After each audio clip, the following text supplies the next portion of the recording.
नमस्कार बच्चों, मैं जयप्रकाश यादव, आदित्य बिरला इंटरमीडिएट कॉलेज रेणुकूट सोनभद्र का सहायक अध्यापक। आज मैं आप सबको क्लास 10 का भूगोल का प्रथम चैप्टर संसाधन एवं विकास के बारे में कुछ बताना चाहता हूं। प्यारे बच्चों, संसाधन क्या चीज है, इसका मानव के जीवन में क्या उपयोग है, उसी के बारे में हमको जानना है। संसाधन इस पर्यावरण में उपस्थित वह बहुमूल्य खनिज पदार्थ है जो हमारी समस्त आवश्यकताओं की आपूर्ति करता है, अर्थात संसाधन प्रकृति द्वारा प्रदत्त एक बहुमूल्य और निःशुल्क उपहार के रूप में है। प्रकृति ने हम आपकी आवश्यकताओं की आपूर्ति के लिए इन संसाधनों को उपलब्ध कराया है। प्यारे बच्चों, संसाधन दो प्रकार के होते हैं, एक प्राकृतिक संसाधन और दूसरा है मानवीय संसाधन।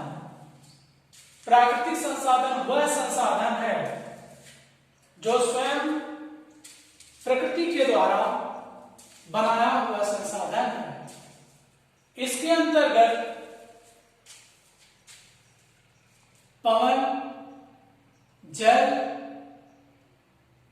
मिट्टी और मिट्टी के अंदर दबे हुए बहुमूल्य खनिज पदार्थ जिसमें लोहा, सोना, चांदी, अफ्रेट, मैग्नीज, बॉक्साइट, टिन, जस्ता इत्यादि, ये सब प्राकृतिक संसाधन हैं जो हमारे काम आते हैं। दूसरा है बच्चों मानवीय संसाधन। मानवीय संसाधन वह संसाधन है जो स्वयं मनुष्यों के द्वारा बनाना जाता है। इन संसाधनों में स्थल मार्ग, वायु मार्ग, जल मार्ग, कल कारखाने, फैक्ट्रियां, उद्योग धंधे, सार्वजनिक स्थल इत्यादि आते हैं जिन्हें हम मानवीय संसाधन कहते हैं। अब आइए बच्चों, हम देखते हैं संसाधनों के वर्गीकरण के बारे में। संसाधनों का वर्गीकरण किस प्रकार से हुआ है, इसका क्या महत्व है, किन किन स्थानों से संसाधन एकत्र किए जाते हैं, इस सब के बारे में हम आगे पढ़ते हैं।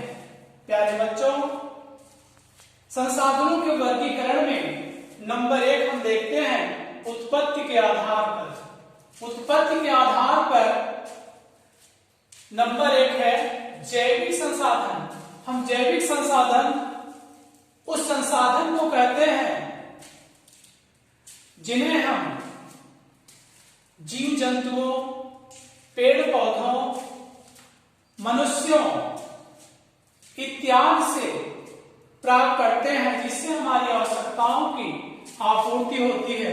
इसे हम जैविक संसाधन कहते हैं। और नंबर 2 है उसी में अजैविक संसाधन। अजैविक संसाधन वे संसाधन होते हैं जो प्रकृति में प्रदत्त, जैसे मिट्टी है, तरह तरह के खनिज पदार्थ हैं इत्यादि,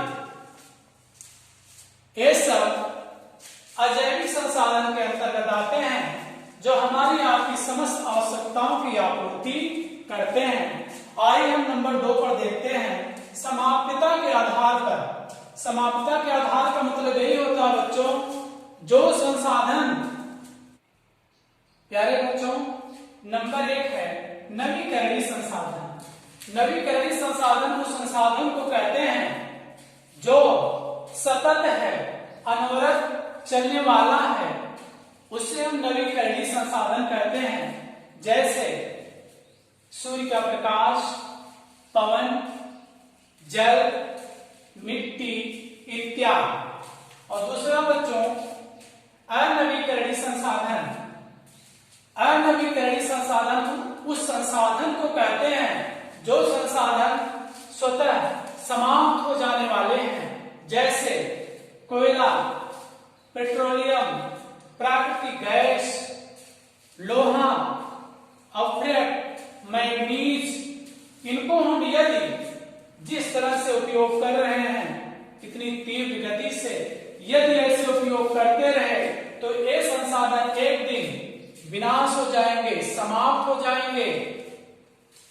जो हमारी आने वाली पीढ़ी है उसका उपयोग नहीं कर पाएगी।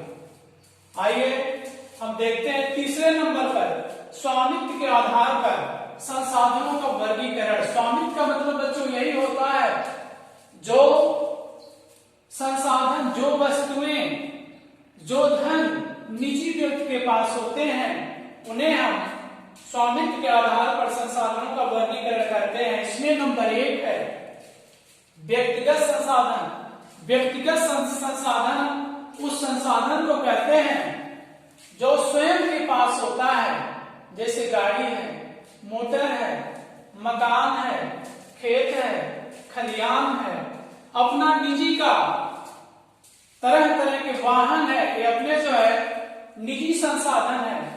दूसरा है इसमें नंबर 2 सामुदायिक संसाधन। सामुदायिक संसाधन हम उसे कहते हैं जो संसाधन एक दूसरे के सहयोग से तैयार किए जाते हैं, बनाए जाते हैं, उसे हम सामुदायिक संसाधन कहते हैं। तीसरे नंबर पर है बच्चों राष्ट्रीय संसाधन। राष्ट्रीय संसाधन वह संसाधन होता है जो राष्ट्र के अधिग्रहण क्षेत्र के अंतर्गत आता है, जिसका निर्माण स्वयं देश करता है। जैसे कल कारखानों का निर्माण, हवाई पट्टी का निर्माण, रेल परिवहन का निर्माण, बड़े बड़े खिलाड़ियों को खेलने के लिए स्टेडियम का निर्माण, सार्वजनिक स्थलों का निर्माण, ये सब जितने संसाधन है ये राष्ट्र के अंतर्गत आते हैं, जिसे हम राष्ट्रीय संसाधन कहते हैं। अंतरराष्ट्रीय, चौथा बच्चों अंतरराष्ट्रीय संसाधन। हम अंतरराष्ट्रीय संसाधन उस संसाधन को कहते हैं जो संसाधन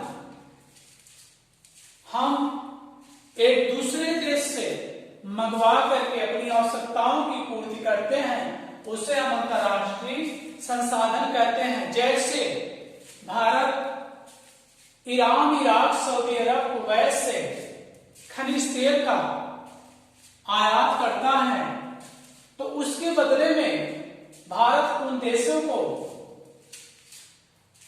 खाद्यान्न सामग्री निर्यात करता है, तो जिससे हमारी आवश्यकताओं की आपूर्ति हो जाती है। इसे हम अंतरराष्ट्रीय संसाधन कहते हैं। आइए बच्चों हम देखते हैं विकास के आधार पर नंबर 4 संसाधनों का वर्गीकरण। इसमें नंबर 1 है संभावी संसाधन। संभावी संसाधन हम उस संसाधन को कहते हैं जो संसाधन माने संभव होते हुए भी कि इसका हम विकास कर सकते हैं, हम कर नहीं पाते हैं। जैसे भारत के जो तटवर्ती राज्य हैं, भारत के तटवर्ती राज्यों में उड़ीसा में, केरल में, कर्नाटक में, पश्चिमी बंगाल में हम पवन ऊर्जा स्थापित करना चाहते हैं, तो जो है हमारे पास आर्थिक तंगी अर्थात मनी प्रॉब्लम की वजह से हम इसको बैठा नहीं पाते हैं, इस संसाधन को लगवा नहीं पाते हैं, जबकि वहां वह संसाधन लगाना संभव रहता है, तो इसे हम संभावित संसाधन कहते हैं। दूसरा है विकसित संसाधन। विकसित संसाधन उस संसाधन को कहते हैं जैसे वनों को काट करके फर्नीचर और वहां पर खेती करना, और इसके अतिरिक्त भूगर्भ के आंतरिक भाग से खनिज पदार्थों को निकाल करके उनको अपने उपयोग में लाना, यह जो है विकसित संसाधन के अंतर्गत आता है। बच्चों, तीसरे नंबर पर है भंडार, यानी कि हम संसाधनों का उतना ही उपयोग करें कि जितनी हमारी आवश्यकताओं की आपूर्ति हो सके, और इसको आने वाले भविष्य में इसका भंडार करके रखें, जिससे जो हमारी अगली पीढ़ी है उस पीढ़ी के लिए यह बच सके। चौथा है संचित कोष। संचित कोष का मतलब यही होता है संसाधनों को बचा करके रखा जाए, रखने से हमारी आने वाली आधुनिक जो आवश्यकताएं हैं उन आवश्यकताओं की आपूर्ति आसानी से हो जाएगी।